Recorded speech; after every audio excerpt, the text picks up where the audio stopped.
కంచి పరమాచార్యుల వారు ఉన్నారు కదా, ఆయన సన్యాసి. ఎవరైనా పిలిచి భిక్షకు అడిగితే వెళ్ళాల్సిన వాడు. ఒక గొప్ప ధనవంతుడు భిక్షకు పిలిచాడు, వచ్చాడు, భోజనం చేశాడు.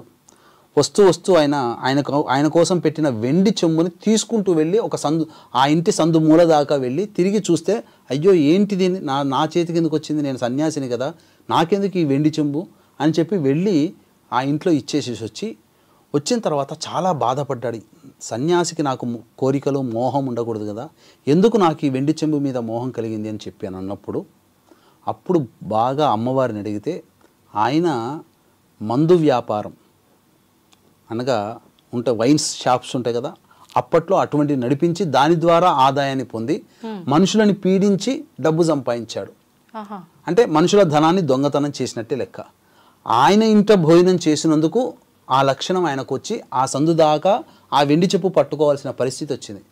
అందుకని పరమాచార్యుల వారు ఎంతటి శిక్ష వేసుకున్నారంటే 3 రోజులు నిరాహారం తీసుకోలేదమ్మా, ఆహారమే తీసుకోలేదు. కటిక ఉపవాసంతో పాటుగా మంచినీళ్లు తాగి ప్రతి పూటకి కూడా గోమయాన్ని నాలికకి రాసుకొని ఆ యొక్క గోమూత్రంతో నోటిని శుభ్రపరుచుకొని 3 రోజులు ఉన్నారు ఆయన. అంటే ఏంటి శిక్ష?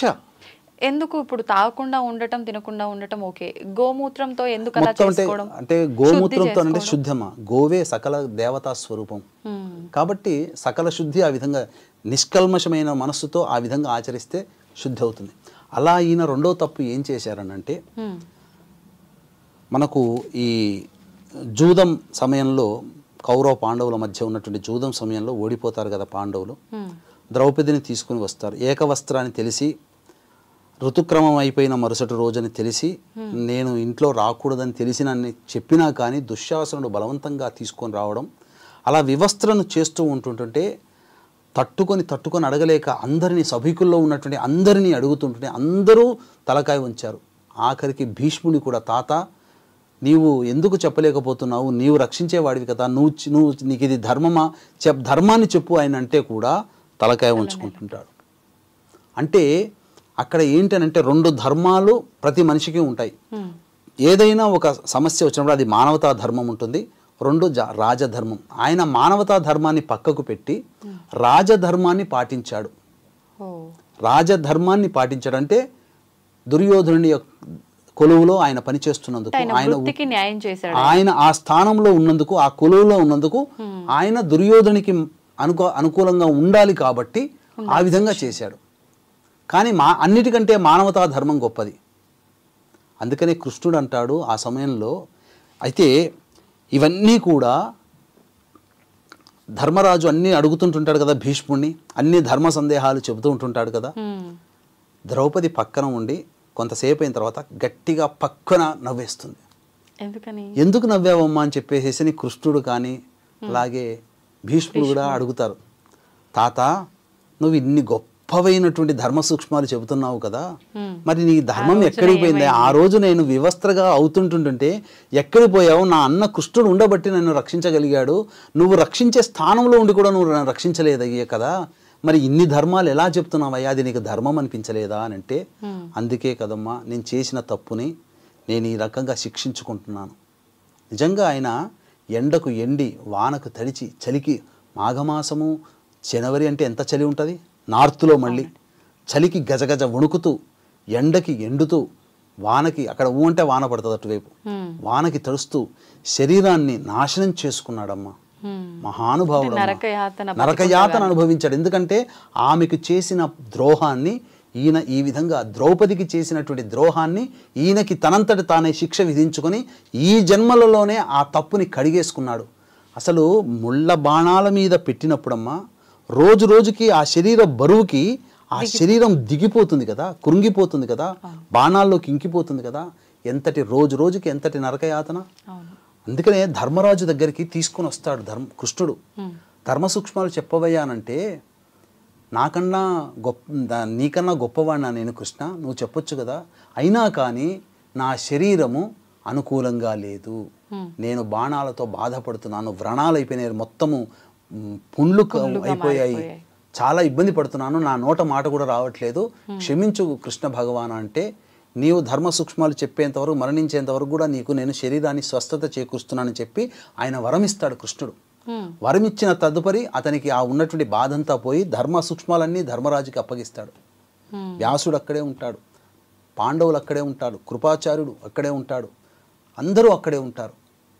కాబట్టి ధృతరాష్ట్రుడు, గాంధారి, కుంతి వీళ్ళందరూ సమక్షంలో ధర్మ సూక్ష్మాలన్నీ తెలియచేసి ద్రౌపదిని ప్రాధేయపడతాడు. అమ్మ, ఒక స్త్రీవి, ఒక తల్లివి, నీకు చేసిన ద్రోహాన్ని నాకు క్షమించమ్మా, నేను నీకు పట్ల ద్రోహం చేశాను అంటే కృష్ణుడు కూడా అప్పుడు వచ్చి, భీష్మ, నీవు మానవతా ధర్మాన్ని పాటించలేదు, ధర్మరాజు పాండవులు అంత గొప్ప వీరులు కూడా తలకాయ ఉంచుకున్నారు, నాకొచ్చినటువంటి కోపానికి ధర్మరాజును అందరినీ కూడా నేను సంహరించేవాడిని. కానీ ద్రౌపది భీష్మ మీద ప్రతిజ్ఞ చేసింది, యుద్ధంలో దుశ్శాసుని రక్తాన్ని తాను జడకి రాసుకోవాలి అని చెప్పేసేసని, ఆ రుధిరాన్ని ఆమె ప్రతిజ్ఞ నెరవేరడం కోసం మిమ్మల్ని బతికించాను, లేకపోతే మిమ్మల్ని భీష్ముడితో సహా ఆ అక్కడ ఉన్నటువంటి అందరినీ కూడా సంహరించాలి, ఎందుకంటే అన్ని ధర్మాల కంటే మానవతా ధర్మం గొప్పది. కాబట్టి ఒక ప్రాణి ఇబ్బంది పడుతున్నప్పుడు నీవు సహించి ఉండగలిగావు, అది ధర్మము కాదు అని చెప్పి, నువ్వే గనక ఆ రోజు అడ్డుపడి ఉంటే ఇంత యుద్ధం జరిగేదా? అప్పుడు ద్రౌపది ఇదే అడుగుతుంది, నా బావలు వీళ్ళందరూ ఎవరో కాదు కదా, నా వాళ్లే కదా, నా భర్తల యొక్క అన్నదమ్ములు వీళ్ళందరినీ కోల్పోయే వాళ్ళము కాదు కదా భీష్మ, నువ్వు ఒక్క మాట చెప్పి ఉంటే దుర్యోధను వినకపోవునా, ధృతరాష్ట్రుడికి గాంధారికి పుత్రశోకం కలగకపోవునా, అందరూ ఇలా నష్టపోయి మేం మాత్రం సాధించేది ఏముంది అని చెప్పి ద్రౌపది కూడా అడుగుతుంది. కానీ ఆ భీష్ముడు ఆ విధంగా ద్రౌపదికి చేసినటువంటి ఆ ద్రోహానికి, అంటే ద్రోహము కూడా కాదది, ధర్మాన్ని పాటించినందుకు, ఆమెను రక్షించినందుకు గాను తనకి తాను శిక్ష విధించుకుంటాడు, అంపశయ్య మీదనే ఉంటాడు, శరీరాన్ని శుష్కించుకుంటాడు. అది ధర్మజ్ఞులే కనుక కర్మదోషము ఉంటే ఎలా జీవించాలో తెలియజేసినటువంటి మహానుభావుడు భీష్ముడు. అందుకే ఆయనకి మనమందరం రుణపడి ఉన్నాం. ఆయనకి ఆ రోజున తర్పణాది కార్యక్రమాలు, భీష్ముడి యొక్క సంబంధించినటువంటి తర్పణాది కార్యక్రమాలు చేయాలి. అంటే ఎలా అంటే మనం ఒక నది దగ్గరికి వెళ్ళి పురోహితుల సమక్షంలో చేయాల్సి ఉంటుందా? మామూలుగా సూర్యునికి అర్ఘ్యం వదిలినట్టు అలా వదిలితే సరిపోతుందా? ఎలా చేయాలి గురువు గారు? మానవులుగా పుట్టినటువంటి ప్రతి వ్యక్తి కూడాను భీష్మ ఏకాదశి రోజున భీష్ముడి కోసం తర్పణాలు చేయాలమ్మా. ఎందుకనంటే మనము ఈ రోజున సహస్రనామ పారాయణం చేస్తున్నాం, విష్ణు సహస్రనామం ఆయన వల్లే వచ్చింది. సకలమైనటువంటి ధర్మాలని ఆయన బోధించాడు. అలా అంతేకాకుండా ఎన్నో సూక్ష్మాలని కూడా విశదీకరించి మనకు అందించాడు. అంతకు మించి ఒక గొప్పగా చెప్పాలి అనంటే ఈ సంబంధించినటువంటి సమస్తమైనటువంటి జ్ఞానాన్ని కూడా మనకు అందించిపోయాడు ఆయన బ్రతికుండగా ఎన్నో. అసలు చెప్పాలి అనంటే ఆ ఏకాదశి రోజున మనం ఎలాగో ఇంతకుముందు ఏకాదశి వ్రత విధానం ఎలాగో మనం మొదట్లో చెప్పుకున్నాంగా, ఆ విధంగా చేసి ఉదయాన్నే కాలకృత్యాదులన్నీ తీర్చుకొని తులసి చెట్టు దగ్గర ఆవు నేతితో దీపారాధన చేసి విష్ణు సహస్రనామ పారాయణం చేసి దానిమ్మ పండు, ఆవు పాలు, 2 అరటి పండ్లు నైవేద్యంగా పెట్టాలి. తదనంతరం ఆ రోజంతా కూడాను ఎటువంటి ఉడికించినటువంటి ఆహార పదార్థాలు భుజించకూడదు. పాలు పండ్లు తీసుకోవచ్చమ్మా. అయితే ప్రధానంగా మధ్యాహ్నం పూట 11 తర్వాత నుంచి 11 నుంచి 12:30 మధ్య కాలంలో భీష్ముడి కోసం తర్పణాది కార్యక్రమాలు చేయాలి. అప్పుడు ముందరగా తూర్పు వైపున గణపతికి నమస్కారం చేసుకొని గణపతి యొక్క అనుజ్ఞ తీసుకొని తదనంతరం దక్షిణ దిక్కు వైపున తర్పణాలు వదలాలి. అంటే ఒక గ్లాసులో ఒక 20 గ్రాముల నల్ల నువ్వులు, అందులో గ్లాసులో నీళ్లు, అదే నల్ల నువ్వులు మునిగిపోయేంత వరకు నీళ్లు, ఆ తదనంతరం ఒక బౌల్ కటారి గిన్నె తీసుకొని దక్షిణం వైపు ఫేస్ పెట్టి అప్పుడు మనస్సులో ఈ భావన చేసుకోవాలి. వైయాఘ్రపద గోత్రజుడైనటువంటి భీష్ముడికి జ్ఞాని, ధర్మ సూక్ష్మాలు తెలిసినటువంటి వాడు, అవివాహితుడు, సంతానము లేనివాడు, గాంగేయుడు, గంగాపుత్రుడు, వీరుడు, శూరుడు, అలాగే సకల శాస్త్ర కోవిదుడు అయినటువంటి భీష్ముడికి నా వంతు కర్తవ్యముగా నేను తర్పణాలు వదులుతున్నానని చెప్పి మనసులో భావన చేసుకుని ఆ స్పూన్లో నల్ల నువ్వులతో ఉన్నటువంటి నీటిని అరచేతిలో వేసుకొని ఈ విధంగా భీష్మ పితామహం తర్పయామి అనుకుంటూ ఈ బొటన వేలు గుండుగా ఆ బౌల్లో వేయాలి. ఈ విధంగా 11 సార్లు కానీ 16 సార్లు కానీ తర్పణాలు చేయాలమ్మా. ఓకే. ఈ విధంగా చేస్తే ఆయన రుణం ఆ రోజున తీర్చుకున్న వాళ్ళం అవుతాం. ఇంటిలో ఎవరో ఒకరు చేస్తే ఎవరైనా అందరూ చేయొచ్చు, పురుషులు స్త్రీలు ఎవరైనా చేయొచ్చు, అందరము ఆయన సంతానం మామూలుగా తర్పణాలు ఆడవాళ్ళు చేయకూడదు అంటారు కదా. కానీ దీనికి తప్పు లేదమ్మా, తప్పులేదు. దీనికి తప్పు లేదు. ఇది అందరూ కూడా చేయాల్సినటువంటి విధి విధానం. ఓకే. అంటే దీన్ని బట్టి అనిపిస్తోంది ఏదైనా సరే మనం మన నిత్య జీవితంలో కూడా ఎవరి దగ్గరైనా మనం అది మాట విషయంలో కానీ చేతల విషయంలో కానీ ఏది కూడా రుణం ఉంచుకోకూడదు, ఉండకూడదమ్మా. అది కర్మ రూపంలో మళ్ళీ కర్మ రూపంలో మనం ఖచ్చితంగా అనుభవించి తీరాల్సిందే.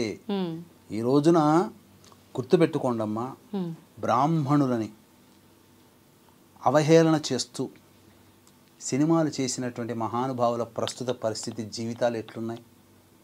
బ్రాహ్మణుల కుటుంబంలో ఇట్లా ఉంటారా అని అవహేళన, ఇట్లా ఉంటారేమో అని చెప్పి సశాస్త్రీయమైనటువంటి విధానంలో బ్రతుకుతున్న వాళ్ళని కూడా బజారు కీడ్చినటువంటి కుటుంబం ఈ రోజున కలహాలతో సతమతమైపోతే కంటి నిండా నిద్ర లేకుండా పోతున్నారు.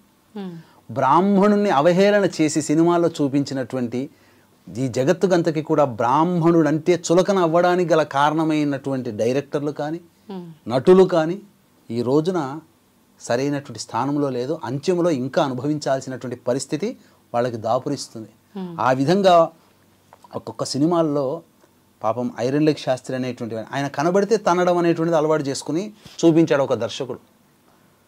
చాలా రహస్యంగా మరణించాడు. అటువంటి మరణం ఎవరికి రాకూడదు. కాబట్టి కర్మ విల్ రిటర్న్స్, అంతే. ఏ కన్ను చూడదనా అనేటువంటిది ఉంది కదా, వాస్తవం అది. మనం చూసినా చూడకపోయినా కర్మని, అసలు మనం చేసేటువంటి పనులని ఎవరెవరు చూస్తారనేది మనం ఒక మంచి వీడియోలో మనం తెలియజేసుకుంటాం. తప్పకుండా గురువుగారు, నిజంగా ఆ వీడియో కోసం నేను కూడా వెయిట్ చేస్తున్నా. ధన్యవాదాలు గురువుగారు. సర్వం శ్రీ ఉమామహేశ్వర పరబ్రహ్మార్పణమస్తు.